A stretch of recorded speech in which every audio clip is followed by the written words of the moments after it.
Voilà, donc pour démarrer, on va accueillir Mohamed Habib Samra, comme dit, qui a alors grandi dans un univers entièrement façonné de culture arabo-berbère et islamique. Il vit et travaille à Toulouse depuis 1976. Il a poursuivi ses études dans les universités toulousaines avec une formation triple, à la fois en ergonomie, en psychosociologie et en anthropologie.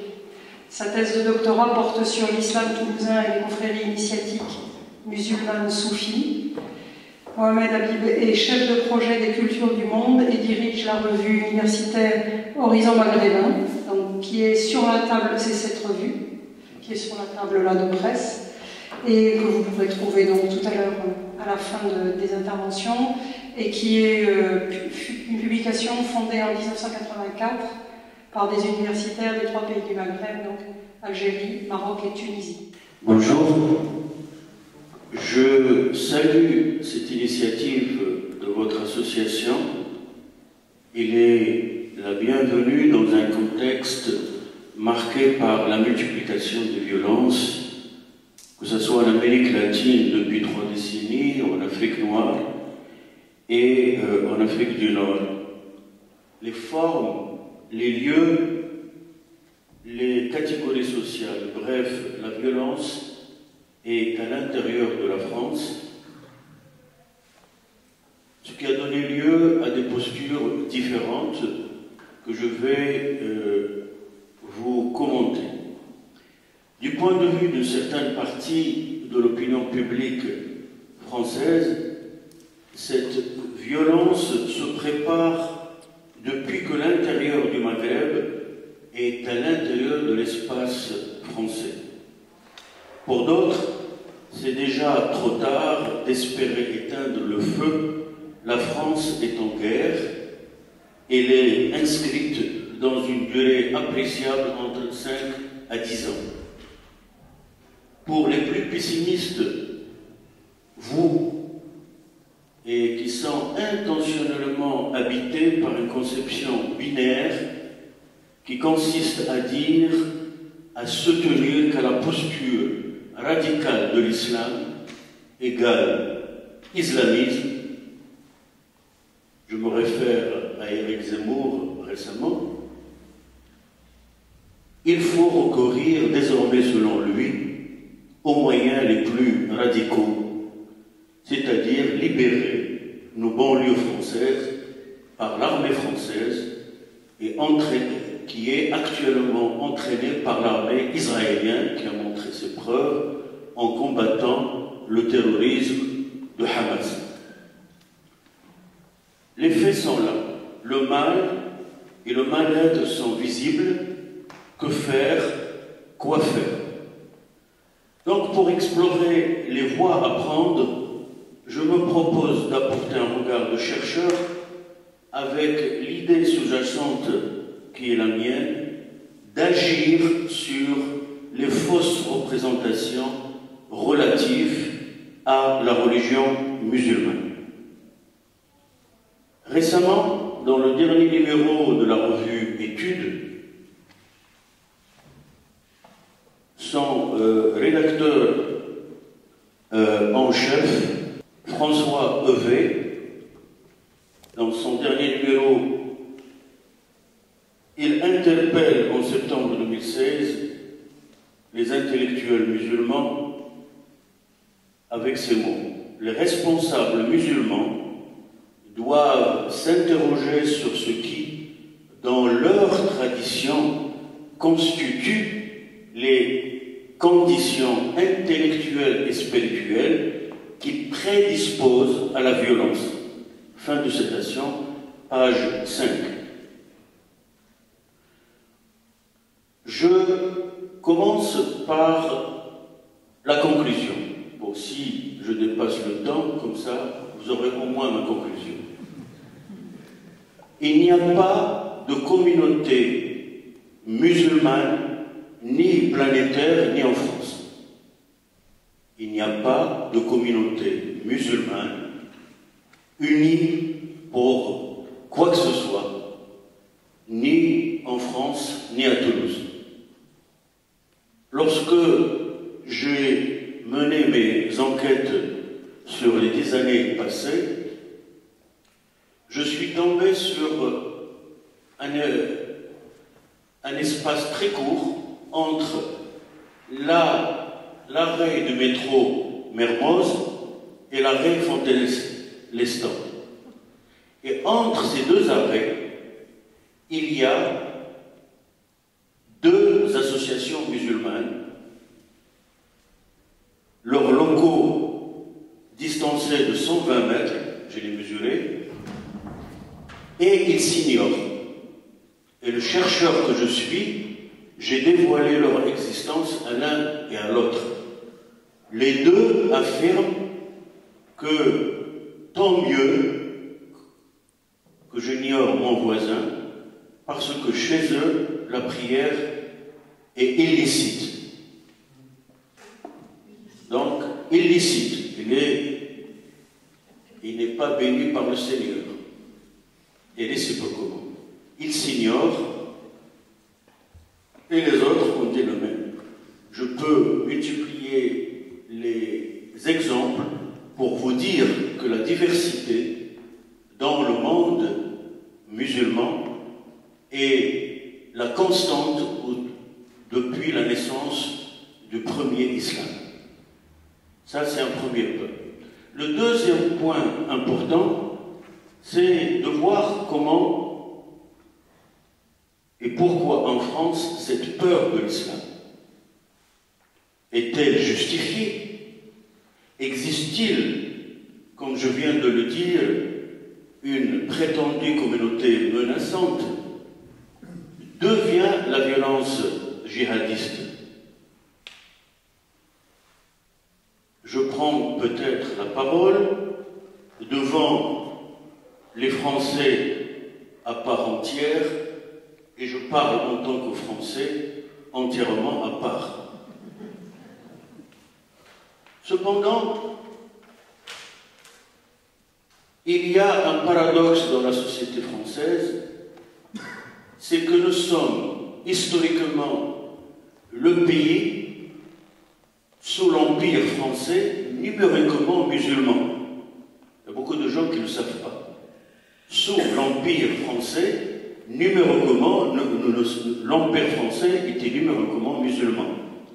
Et, conséquence de ce constat, c'est que nous avons les plus grandes bibliothèques sur le monde musulman. Nous savons plus que le monde musulman sur l'islam. Nous avons les meilleurs manuscrits. Moi, je me souviens d'un manuscrit de mes ancêtres au Maroc, que la France a détourné quand il a occupé le Maroc, et pendant mes recherches à la Bibliothèque nationale de François Mitterrand dans les manuscrits orientaux, il faut que je paye un manuscrit de mes ancêtres 0,80 centimes la page pour que j'accède à savoir de mes ancêtres. Ceci dit, toute la question pour moi est de savoir si ce qui se passe aujourd'hui, ici et maintenant, doit être compris que par les données immédiates, ce que je ne pense pas.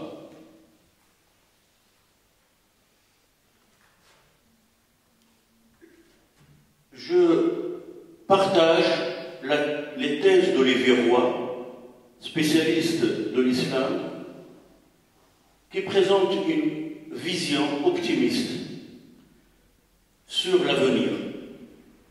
Il considère qu'il n'y a pas d'affrontement entre musulmans et Français. Les Français, comme je viens de le dire, à part entière, et les Français entièrement à part, portent un avenir commun en construction. Olivier Roy, dans son petit livre sur la peur de l'islam, c'est un ensemble d'articles entre 2002 et 2015, nous dit une chose simple. Comment ça se fait que dans l'armée française, il y a entre 10 à 20% d'engagés français d'origine musulmane, et on ne pose pas tant de problèmes de cohabitation. Ce que Éric Zemmour veut nous faire croire, c'est que cette même armée française doit libérer les banlieues occupées par les musulmans. Vous voyez un peu la contradiction. Donc la question de la présence à la fois de ces musulmans et les attentats répétitifs ont transformé le débat intellectuel en question quasi existentielle. On s'interroge désormais sur le lien entre l'islam et la violence. Il conduit à s'interroger sur la place des musulmans en France. Il repose, en d'autres termes, sur la question de la cohésion de la société française. Donc, on s'interroge sur à la fois la présente menaçante, ce que Hervé Lebras a dit du lapin contre Marianne, c'est-à-dire ces musulmans qui se multiplient, et quantitativement, ils vont dépasser le pourcentage de naissance de Marianne la républicaine, qui va au-delà d'un simple phénomène démographique. Il n'y a pas, en France, je le répète, de processus d'occupation par une prétendue communauté. Donc, on devrait moins parler de radicalisation de l'islam que d'islamisation d'une violence nihiliste attirant des jeunes en quête d'héroïsme. Notre perception de ce qui touche à l'islam et aux musulmans est très largement simpliste. Donc le retour à l'histoire nous permet d'identifier les sources de ce malentendu historique et de ces fausses représentations respectives. Dans un texte de Louis Bertrand de l'Académie française qui s'appelle « Devant l'islam », publié en 1926, il parle du cardinal Lavigerie, l'apôtre de l'Afrique, l'un des fameux lauréats de la Sorbonne, et qui avait comme modèle constant Saint-Cyprien et Saint-Augustin, deux figures du christianisme de l'Afrique du Nord. Ce professeur d'histoire à la Sorbonne souligne, à l'occasion des fouilles archéologiques menées par le cardinal Lavigerie, c'est un père blanc, voilà ce qu'il dit. Ces missionnaires, dit-il, institués avant tout pour l'évangélisation de l'Afrique, je ne crois pas les détourner de leur œuvre en les chargeant de prouver aux civilisés de notre Europe que l'Église n'a pas cessé d'être l'ami de la science. Et il se base sur ces recherches-là pour dire qu'il s'agit d'installer en Tunisie le protectorat français. Il fut le conseiller, et on peut le dire, le guide de Gambetta et de Jules Ferry. C'est pour cela que les intellectuels musulmans aujourd'hui et les intellectuels tout court sont dans un processus de relecture de notre histoire commune pour identifier les raisons des fondements actuels qui traversent la société française, à savoir majoritairement l'idée que l'islam est foncièrement djihadiste, terroriste et intégriste. Moi, je soutiens la thèse que la question de la paix et de la guerre dans le site historique islamique doit être pensée dans une perspective à la fois historique et anthropologique. Je m'explique. Dans la conception générale de la tradition musulmane, il est question d'identifier l'espace de la paix, qui est le territoire majoritairement musulman, le territoire de la guerre, qui est en dehors du territoire musulman, et un troisième territoire, c'est le territoire du consensus avec les gens du livre, protégé par l'islam. C'est-à-dire que les chrétiens et les musulmans, historiquement, avaient un statut de protégé, qui a continué jusqu'à 1912, après le protectorat français au Maroc et, disons, en 1813 en Algérie, a aboli ce statut de protégé de l'islam. Cela veut dire quoi? Cela veut dire que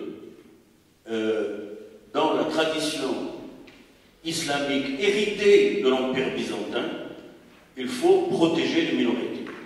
Et cet héritage historique byzantin est appliqué aujourd'hui sur les communautés minoritaires vivant sur le territoire musulman, majoritairement de gouvernance islamique.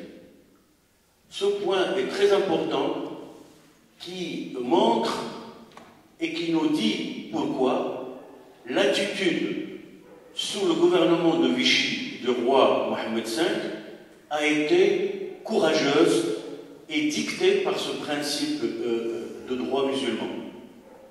Le gouvernement de Vichy à l'époque, je ne sais pas est-ce que vous le savez, a demandé au roi du Maroc d'expulser les juifs marocains.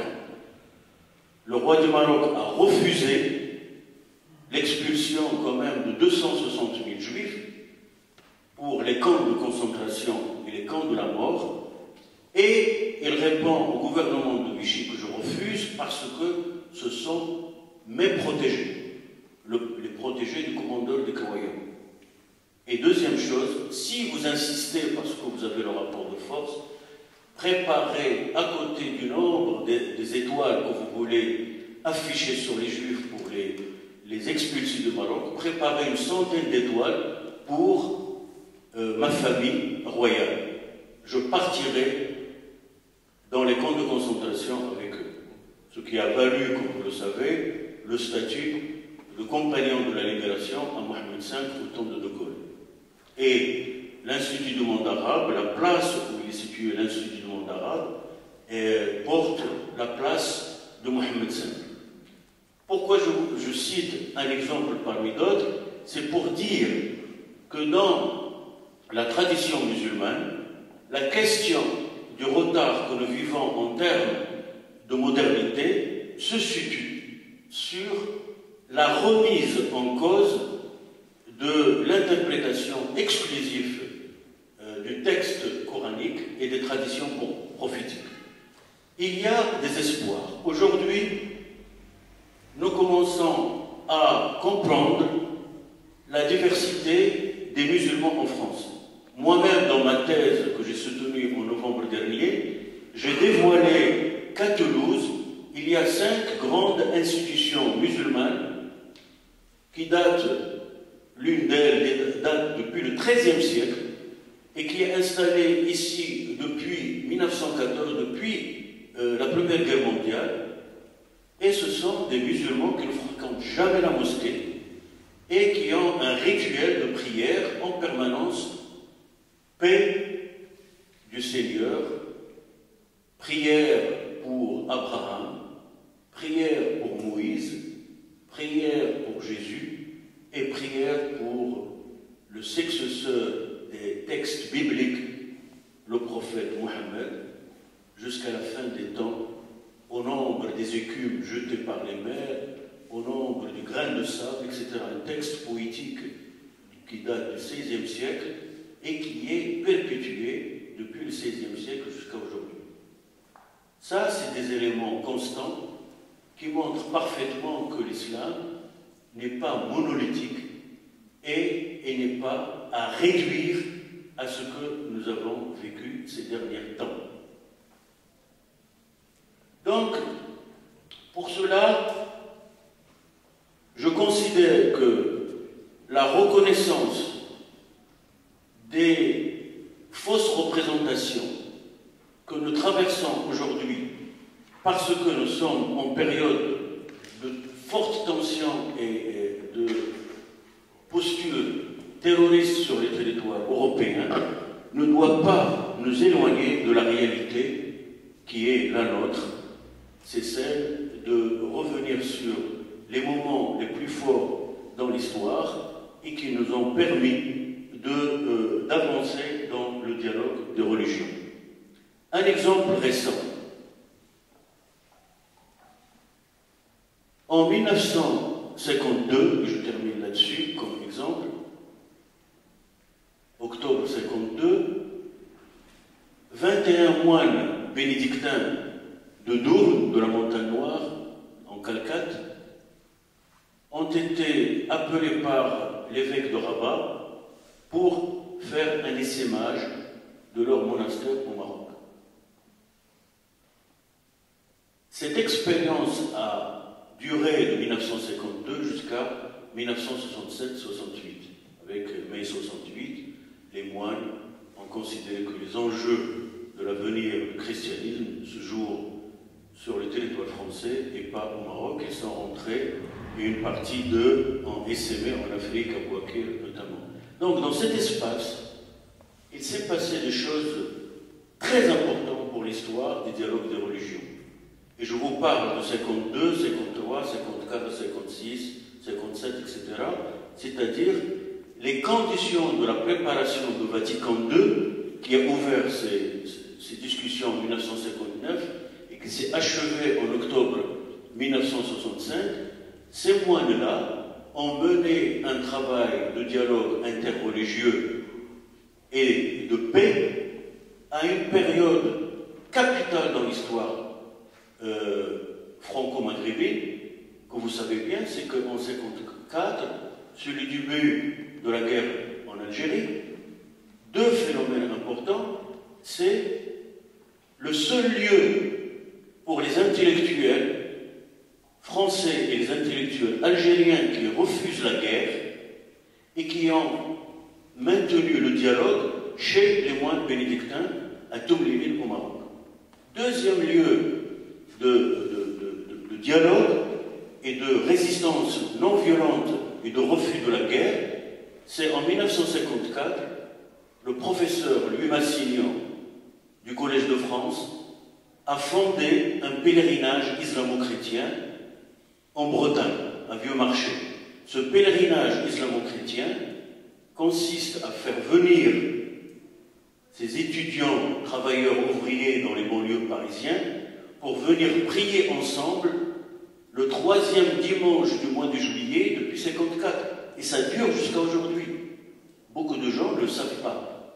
C'est un lieu de résistance par la prière et le dialogue interreligieux et interculturel et intercivilisationnel. Voilà des éléments que nous ignorons et qui portent l'espoir de cultiver encore une attitude de paix et de non-violence. C'est un pari de civilisation cher à Edgar Morin. Conclusion, lorsque on a voulu tourner le film Les martyrs de Tibérine, l'Algérie officielle a refusé le tournage sur son territoire. C'est à Toumliville au Maroc que le film a été tourné. Et l'histoire a voulu qu'aujourd'hui, le ministère des Affaires religieuses marocain a reconnu que le centre chrétien des moines de Toumliville, des bénédictins, est un patrimoine spirituel marocain. Et ils sont en train de le restaurer pour l'ouvrir comme un centre de dialogue des religions. Je pense qu'il faut insister sur ces points focaux qui nous aident à espérer. Je vous remercie.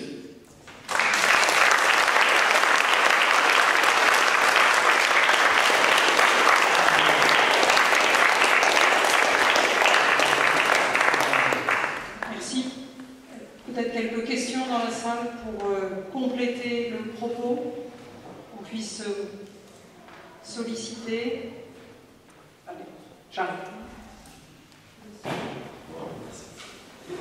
Juste une petite précision historique, en fait, la défense des minorités en islam n'est pas, elle mérite pas forcément un héritage byzantin. C'est un héritage byzantin, c'est les historiens. Moi je me réfère aux historiens. Ok, d'accord.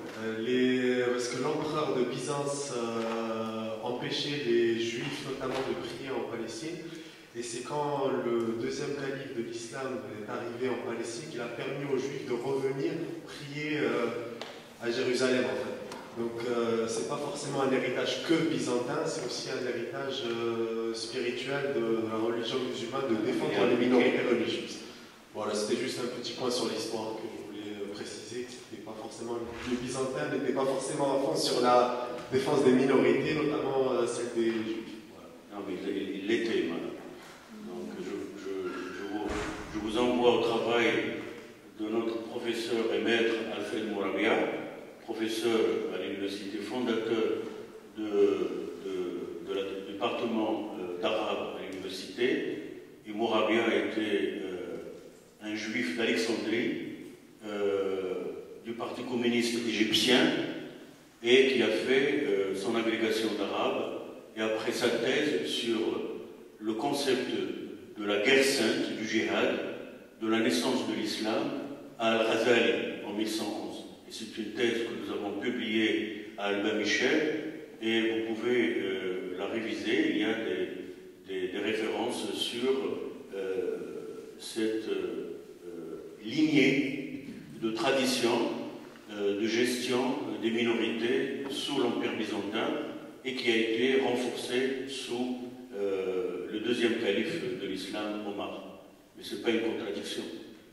De l'islam, de son côté, malgré cette protection des juifs, il a massacré des juifs au temps des califes. Donc le problème de la protection est relatif par rapport au moment de tension entre les différentes spiritualités. Merci. Je viens d'apprendre qu'Abdelkader, donc, qui se battait au nom de l'islam, quand même, on lui avait conseillé d'arrêter de se battre et de faire la paix avec les autorités françaises, mais c'était de la part des autorités musulmanes. Voilà, ça je viens d'apprendre. Oui, c'est un point très important que vient de signaler le docteur Jacques Ohayan, c'est que l'émir Abdelkader, quand il a été battu, parce que c'était le dernier à résister à l'occupation française qui a commencé en 1830, et lui a continué jusqu'à 1945-46. Et l'émir Abdelkader, plus qu'on lui a conseillé, il est convaincu de l'importance d'exercer les termes prescrits par la tradition musulmane, qui stipule qu'en cas de danger de la communauté, le mieux est de faire un compromis pour ne pas laisser couler le sang, quitte à se soumettre à l'occupant et à intérioriser un élément important de l'effort spirituel, c'est celui de passer du djihad majeur, qui est la guerre par les armes, non, je veux dire du djihad mineur, qui est une parenthèse dans l'histoire d'un musulman ou d'une communauté musulmane, qui qu'il soit, et du djihad majeur, qui est l'effort spirituel porté par chaque musulman adhérent à une société initiatique sous la direction d'un maître spirituel et qui applique la retraite spirituelle, le silence et l'élévation spirituelle par la prière. Et l'émir Abdelkader a choisi de s'exiler où? En Syrie, à Damas. Pourquoi? Parce que son maître spirituel, Ibn Arabi, un mystique occidental de Murcie, 12e, 13e siècle, est enterré à Damas. C'est le plus grand maître spirituel aujourd'hui cité dans le monde musulman, aux États-Unis comme en Europe. Et l'émir Abdelkader a 400 ans après le silence sur son maître spirituel Ibn Arabi, il a réédité ses œuvres et il est devenu très célèbre par la suite auprès de l'opinion française et européenne, voire internationale, parce que pendant les massacres des chrétiens à Damas, en 1860, l'émir Abdelkader a ouvert sa smala, sa confrérie, et il a sauvé jusqu'à 1500 chrétiens du massacre, et il a fait un discours très fort pour arrêter le massacre des chrétiens à Damas. Et ce qui est important par la suite, je m'excuse, c'est un détail important, la presse française de l'époque a interprété son geste comme émanant de quelqu'un qui exprime liberté, égalité, fraternité. Or, lui, c'est par l'acte spirituel de la protection des minorités chrétiennes sur le territoire musulman qu'il a agi et l'a sauvé. Et il y a une description détaillée du cardinal Lavigerie, le père blanc que je viens de citer, parce qu'il a été envoyé par la France pour faire un rapport sur le massacre des chrétiens, et c'est là où il a utilisé des mots forts, l'islam barbare, l'islam terroriste, etc. Donc on est toujours dans cette logique de discours relevant de ramener cette civilisation à son expression la plus négative. Est-ce que quelqu'un souhaite encore poser une question? Oui. Attendez, je vous amène ça sera plus facile. Comment vous en pensez? Excusez-moi, je n'ai pas très bien compris la différence entre le djihad mineur et le djihad majeur. Le djihad mineur, c'est la guerre par les armes. Ce que les musulmans procèdent par les armes en menant une conquête pour occuper un territoire ou pour convertir ces minorités, comme ils ont fait en Syrie, en Irak, en Égypte, dans le processus de la conquête de l'islam.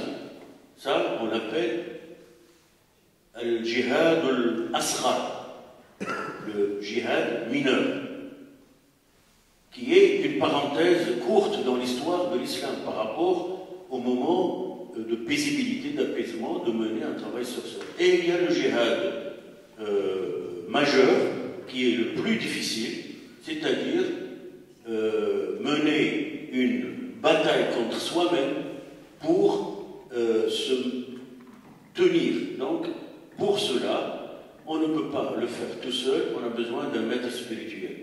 Ce qui nous fait le lien avec toutes les autres traditions, que ce soit bouddhistes, ou juifs, ou chrétiens dans l'histoire. Et cette quête spirituelle a ouvert une grande partie de l'islam vers la dimension de tolérance totale sur les autres créatures. Et les mystiques musulmans accueillent dans le dialogue à la fois des athées, des agnostiques, des chrétiens, des juifs, etc.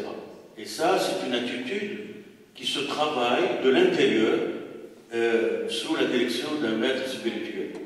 Il y a à Toulouse 5 confréries musulmanes spirituelles qui mènent ce type de combat. Donc si vous voulez des références, je peux vous les donner, et qui ne pratiquent pas les mosquées à Toulouse, parce qu'ils considèrent que les mosquées sont le lieu de tension, de conflit interétatique. Il y a les mosquées à Toulouse contrôlées par les Marocains, l'État marocain, la monarchie marocaine, d'autres contrôlées par les militaires algériens, d'autres contrôlées par les Turcs, etc. Donc ils veulent fuir ces espaces instrumentalisés politiquement pour continuer à prier dans la totale discrétion dans leurs confréries respectives. Une dernière question. Oui, je voulais savoir si le djihad majeur est propre au sein de l'islam, au soufisme. D'abord, cette tradition spirituelle des soufis a un lien avec la tradition grecque. Vous savez bien que l'islam est traversé depuis le 9e siècle et 10e siècle par les textes d'Aristote, de Plotin, de Platon, etc. Donc on a un héritage socratique, aristotélicien et surtout platonicien chez des mystiques musulmans qui ont tellement intériorisé la leçon de Socrate, occupez-vous de vous-même, comme disait Socrate. Occupez-vous, soignez vous-même, occupez de vous-même pour préparer les conditions d'accepter l'autre. Donc, cette attitude n'est pas spécifique à l'islam spirituel, il est partagé et commun par les autres traditions. Dans l'histoire du soufisme, on cite beaucoup que des saints musulmans, des spirituels musulmans, des maîtres de ces institutions ont été inspirés par les textes bibliques et par les retraites spirituelles dans le Sahara égyptien.